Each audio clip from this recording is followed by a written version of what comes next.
Eckhart Tolle. Si vous êtes réellement éveillé spirituellement, ne révélez jamais ces 7 choses à personne. La plupart des gens qui parlent de leur éveil ne se sont en réalité pas éveillés. Ils ont simplement donné à leur ego une nouvelle identité spirituelle à défendre. C'est l'un des avertissements les plus cruciaux d'Eckhart Tolle et des recherches psychologiques récentes, datant de 2024 et 2025, ont confirmé ce qu'il enseigne depuis des décennies. Le narcissisme spirituel est réel, mesurable et bien plus courant que ce que quiconque ne veuille l'admettre. Des recherches publiées dans Scientific American confirment le narcissisme spirituel comme un véritable phénomène psychologique où l'ego se fixe de manière pathologique sur ce qu'il perçoit comme une grandeur spirituelle. L'étude a révélé que les pratiques corps-esprit, la méditation, le yoga, le travail énergétique peuvent en réalité accroître la centralité de soi et l'amélioration de soi. Lorsque l'ego s'approprie le processus d'éveil, soyons clairs, si vous êtes vraiment sur le chemin de l'éveil, il y a 7 choses cruciales que vous ne devez jamais révéler à personne. Non pas parce que ces choses sont secrètes, mais parce que les partager permet à l'ego de détourner vos progrès spirituels à des fins d'autoglorification. Tolle nous met en garde. Il suffit d'un instant d'inattention pour que l'ego transforme une présence authentique en supériorité spirituelle. Et une fois que cela se produit, vous n'avez pas transcendé l'ego, vous l'avez juste habillé de robe et vous lui avez donné un coussin de méditation. La première chose que vous ne devez jamais révéler, vos expériences mystiques. Lorsque vous avez une véritable expérience mystique, un moment de conscience d'unité, une dissolution des frontières entre le soi et l'univers, une perception directe de la réalité au-delà de la forme, votre premier instinct pourrait être de la partager. Ne le faites pas. Tolle explique que les expériences mystiques créent ce que les chercheurs appellent des barrières d'ineffabilité, l'incapacité fondamentale à exprimer des expériences spirituelles subjectives avec une quelconque précision. Le langage a évolué pour décrire les objets, la séparation et la survie. Il n'a pas de vocabulaire adéquat pour la conscience non duelle. Mais voici ce qui se passe lorsque vous essayez quand même de partager. L'ego se précipite pour s'approprier l'expérience. Au moment où vous dites « j'ai eu cet incroyable éveil » où j'ai expérimenté la conscience d'unité, l'ego a déjà créé un récit où je est le protagoniste d'une histoire de réussite spirituelle. Des recherches de 2025 en neurosciences contemplatives montrent que parler d'expériences mystiques active le réseau du mode par défaut, RMD, la structure cérébrale exacte, associée à la pensée autoréférentielle, que la méditation est censée calmer. En d'autres termes, décrire votre éveil réactive littéralement la structure de l'ego que l'éveil transcende. Tolle dit que la plupart des gens ne reconnaissent jamais ce piège. Ils ont un véritable moment de présence, puis le convertissent immédiatement en une histoire sur eux-mêmes. Ayant la présence, l'expérience devient une possession, quelque chose que l'ego peut montrer, comparer et utiliser pour établir une hiérarchie. Observez ce qui se passe dans les communautés spirituelles. Les gens se font concurrence pour savoir qui a eu la méditation la plus profonde, l'éveil de la Kundalini le plus intense, la vision de la lumière la plus claire. Ce n'est pas de la spiritualité, c'est de la décoration de l'ego. La véritable expérience mystique n'a pas besoin de témoignages. Elle transforme votre être de l'intérieur. Si vous avez besoin d'en parler, vous essayez probablement de vous convaincre vous-même ou les autres que quelque chose de significatif s'est produit. Le silence protège l'expérience de devenir juste un autre objet que l'ego possède. La deuxième chose que vous ne devez jamais révéler, votre niveau de conscience. Rien ne révèle le narcissisme spirituel plus rapidement que les gens annonçant leur niveau de conscience. Je fonctionne à 500 sur l'échelle de Hawkins. J'ai atteint le plan causal. Mes chakras sont pleinement activés. Toll poserait une question simple. Qui revendique cette réussite? Au moment où vous vous identifiez à un niveau de conscience, vous avez créé une nouvelle forme d'identification de l'ego. Vous n'avez pas transcendé le soi. Vous avez juste donné au soi un système de classement spirituel. Des recherches sur la psychologie du développement spirituel, datant de 2024, montrent que les personnes qui revendiquent des niveaux de conscience élevés présentent des traits narcissiques, mesurablement plus élevés que celles qui ne font pas de telles affirmations. L'étude a révélé que les récits de réussite spirituelle sont fortement corrélés à l'amélioration défensive de soi, exactement ce que l'éveil authentique est censé dissoudre. Toll explique que la conscience n'est pas quelque chose que vous avez, c'est ce que vous êtes. La question « à quel niveau suis-je » vient du besoin de l'ego, de mesurer, de comparer et de se positionner dans une hiérarchie. La vraie présence ne s'intéresse pas à de telles questions. Lorsque vous êtes véritablement présent, il n'y a personne là pour revendiquer un niveau. La conscience est simplement consciente, alerte, vivante, sans avoir besoin de s'annoncer ou de se battre pour une position. Le piège est subtil. Les cadres spirituels, les chakras, les plans d'existence, les étapes de l'illumination peuvent être des cartes utiles, mais au moment où vous les utilisez pour établir votre supériorité spirituelle, ils deviennent des armes de l'ego. Surveillez cela en vous-même. Si vous ressentez un subtil sentiment de fierté en contemplant votre développement spirituel, c'est l'ego. Si vous vous surprenez à comparer mentalement votre pratique à celle des autres, c'est l'ego. Si vous êtes tenté de mentionner avec désinvolture vos heures de méditation ou votre sensibilité énergétique, c'est l'ego qui cherche la validation. La réponse éveillée à quel niveau de conscience êtes-vous? Et le silence, ou mieux, une véritable confusion quant à ce que la question signifie même. La troisième chose que vous ne devez jamais révéler, vos pratiques spirituelles privées, le sermon sur la montagne, contient un enseignement que Toll cite fréquemment. Quand tu pries, entre dans ta chambre et ferme la porte.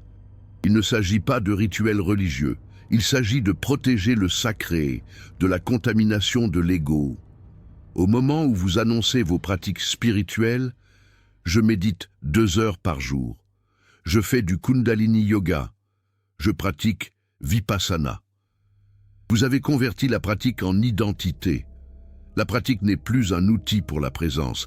Elle est devenue un insigne de statut spirituel. Des recherches de 2025 sur la motivation intrinsèque par rapport à la motivation extrinsèque. Dans les pratiques contemplatives, ont révélé que les personnes qui partagent publiquement leur routine de méditation présentent des avantages de conscience, réellement inférieurs à ceux qui pratiquent silencieusement. L'étude suggère que la déclaration publique de la pratique active des circuits de récompense associés au statut social, plutôt qu'aux schémas neuronaux associés à une véritable équanimité. Toll avertit que les pratiques spirituelles sont particulièrement vulnérables au détournement de l'ego, parce qu'elles semblent vertueuses.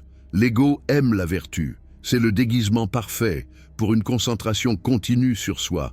Remarquez la subtile fierté qui surgit lorsque quelqu'un vous interroge sur votre vie spirituelle et que vous pouvez énumérer vos pratiques.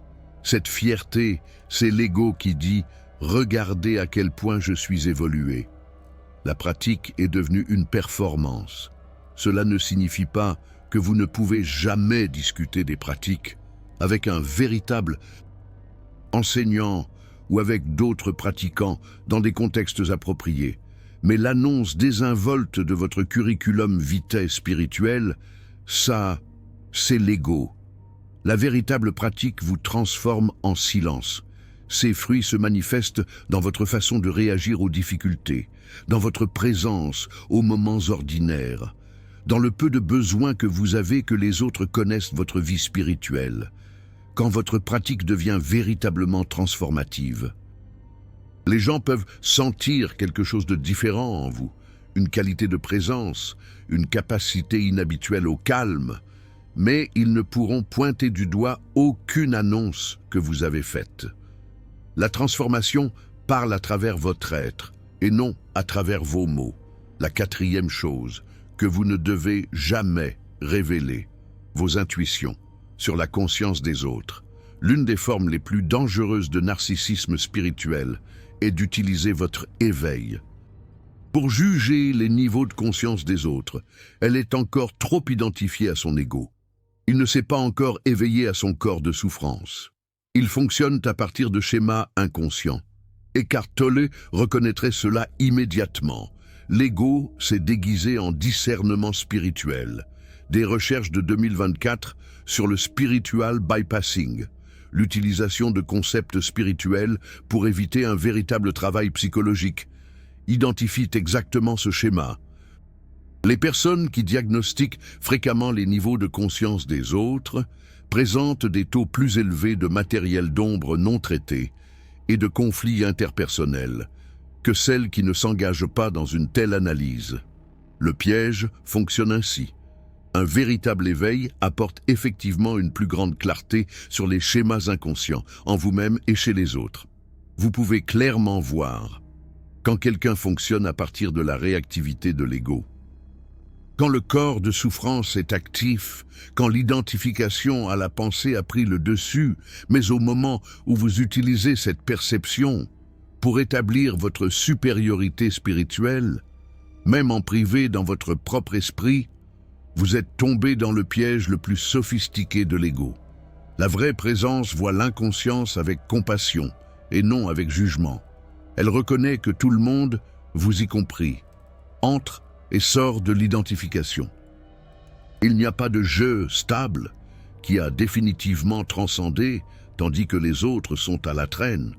Tolle enseigne que, lorsque vous voyez vraiment l'inconscience chez un autre, il y a une reconnaissance immédiate. Voilà à quoi cela ressemble quand la conscience s'oublie elle-même. Et non, regardez comme ils sont inconscients comparés à moi. La distinction est subtile, mais totale. Une réponse vient de la présence se reconnaissant elle-même. L'autre vient de l'ego établissant une hiérarchie. Soyez attentifs au commérage spirituel dans les communautés, les gens qui analysent la conscience des uns et des autres, qui comparent leurs notes sur qui est vraiment éveillé et qui ne fait que jouer un rôle. C'est une activité de l'ego déguisée en langage spirituel. La réponse véritablement éveillée à la perception de l'inconscience chez les autres est le silence, et souvent une humilité accrue. Quant à la facilité avec laquelle la conscience s'oublie elle-même, chez tout le monde, vous y compris, la cinquième chose que vous ne devez jamais révéler, votre perception des changements, de réalité.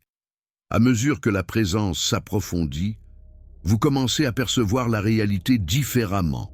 Le temps semble moins linéaire, les synchronicités se multiplient, la frontière entre l'intérieur et l'extérieur devient perméable. Ce qui semblait solide se révèle fluide.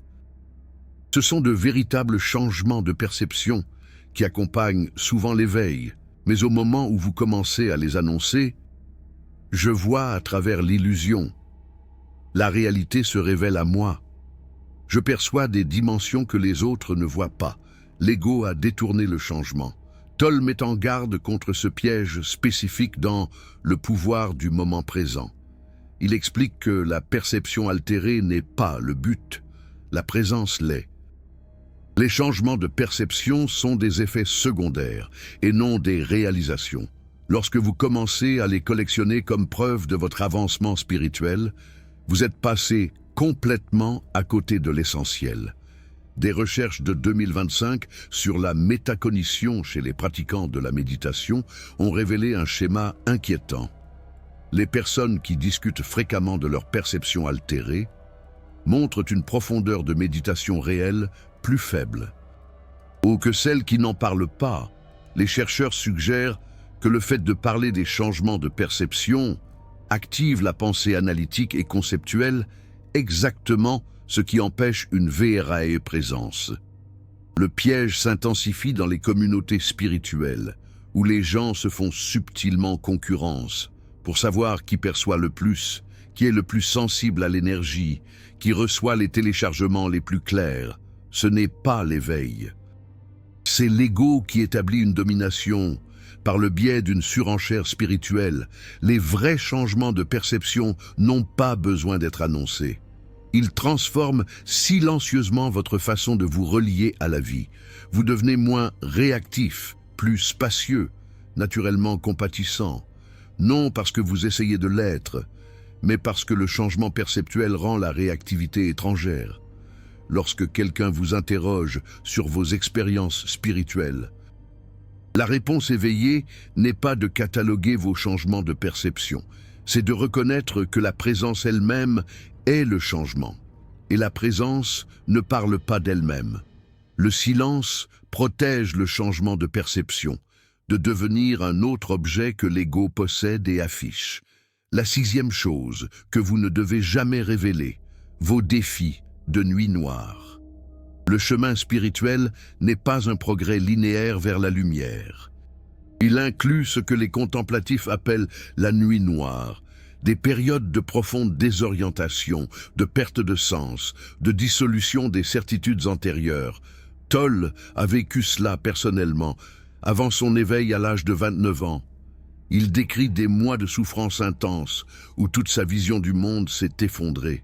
Ce n'était pas un échec. C'était une préparation à la transformation. Mais voici le piège. Lorsque vous sortez d'une nuit noire, l'ego veut la revendiquer comme un voyage héroïque. J'ai traversé la mort de l'ego. J'ai survécu à ma nuit noire. J'ai fait face au vide. Au moment où vous racontez votre nuit noire, comme une réussite, vous avez transformé une véritable crucifixion spirituelle en un trophée de l'ego. Des recherches de 2024 sur la croissance post-traumatique dans les contextes spirituels ont révélé que les personnes qui racontent fréquemment leurs expériences de nuit noire montrent des marqueurs de spiritual bypassing, l'utilisation du langage spirituel pour éviter une véritable intégration du matériel difficile.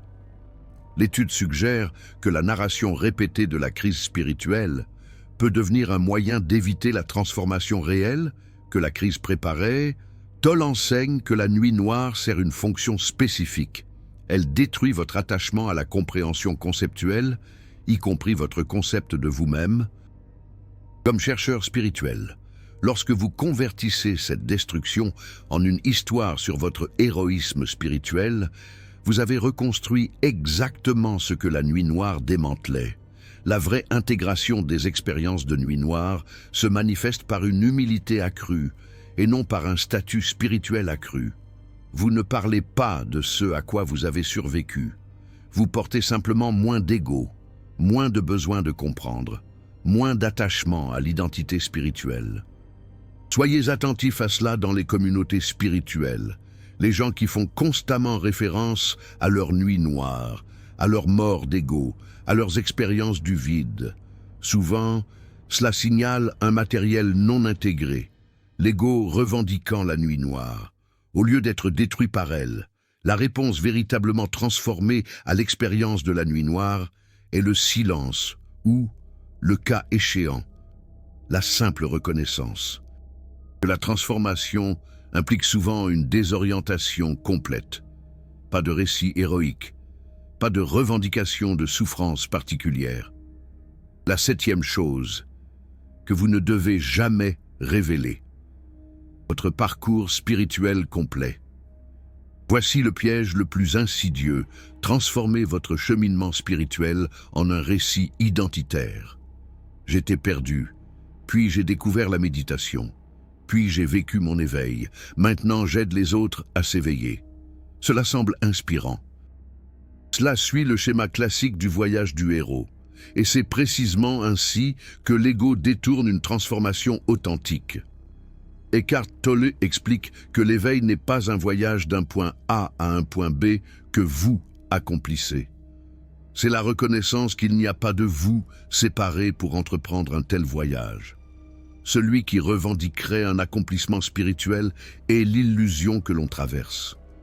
Une recherche datant de 2025 sur l'identité narrative dans le développement spirituel a révélé que les personnes ayant des récits de parcours spirituels très élaborés montrent une attitude défensive de l'ego mesurablement plus élevée que celles qui n'en ont pas. L'étude suggère que la création d'une histoire spirituelle peut devenir une forme sophistiquée d'autoprotection. L'ego créant une identité spirituelle invulnérable, comme une armure. Ce schéma se retrouve partout dans la culture spirituelle.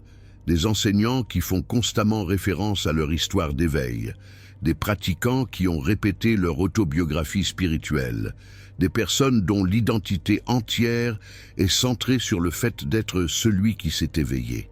Le véritable éveil ne produit pas une meilleure histoire, il dissout le besoin d'une histoire.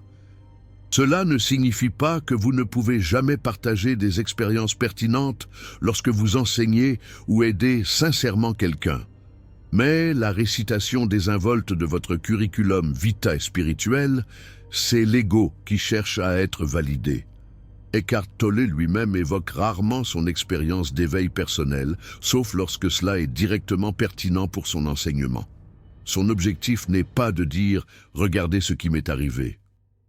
Il est de pointer vers la présence disponible, immédiatement, indépendamment de l'histoire de chacun. Quand la présence est authentique, votre parcours spirituel passé devient de plus en plus hors de propos. Ce qui compte, c'est cet instant. Est-ce que la conscience est présente ici, maintenant? Pas ce qui s'est passé il y a 5 ans ou ce que vous avez accompli hier. Le test est simple. Remarquez ce qui se passe quand on vous empêche de raconter votre histoire spirituelle. Si la frustration survient, si vous vous sentez invisible ou invalidé, c'est l'ego. L'être éveillé n'a pas d'histoire qu'il a besoin que les autres connaissent. Le véritable enseignement. Derrière le silence, vous vous demandez peut-être si toutes ces choses doivent rester tues, de quoi parle la spiritualité? La réponse de Tolle est radicale. Le véritable éveil est la fin du besoin d'être spécial, y compris spirituellement spécial. Le silence concernant ces 7 choses n'est pas un secret. C'est une protection consciente contre la stratégie la plus sophistiquée de l'ego. Transformer l'éveil lui-même en une nouvelle identité à défendre. Une étude sur la psychologie de l'identité spirituelle datant de 2024 a révélé que les individus les plus véritablement transformés, ceux qui font preuve d'une compassion, d'une équanimité et d'une présence authentique, sont les moins susceptibles de parler de leur statut spirituel. La conclusion de l'étude s'accorde parfaitement avec l'enseignement de Tolle. La véritable transformation se manifeste dans votre être et non dans votre histoire. Quand vous vous éveillez sincèrement, quelque chose de paradoxal se produit. Vous devenez simultanément plus disponible et moins intéressé à être perçu comme éveillé. La présence surgit naturellement dans les interactions, mais personne ne s'en attribue le mérite. Le silence que Tolle recommande n'est pas une question de dissimulation. Il s'agit de ne pas nourrir le besoin de l'ego d'être reconnu comme spirituellement supérieur. Chaque fois que vous résistez à l'envie d'annoncer votre expérience mystique, de revendiquer votre niveau de conscience, d'énumérer vos pratiques, de diagnostiquer les autres, de décrire vos changements de perception, de raconter votre nuit noire de l'âme, ou de répéter votre parcours spirituel, vous affamez le narcissisme spirituel qui se fait passer pour l'éveil. C'est difficile parce qu'un véritable développement spirituel se produit bel et bien. Vous devenez plus conscient. Des intuitions surgissent vraiment. La transformation se produit bel et bien. Le défi consiste à maintenir ces développements sans les transformer en identité. Tolle propose un test simple. Remarquez la différence entre partager quelque chose parce que cela pourrait sincèrement aider quelqu'un dans ce moment précis et partager pour établir vos références spirituelles. Le premier vient de la présence. Le second vient de l'ego. La plupart des partages spirituels sont du deuxième type déguisé en premier, la protection ultime, l'ordinarité. Voici ce que Toll sait et que la recherche confirme.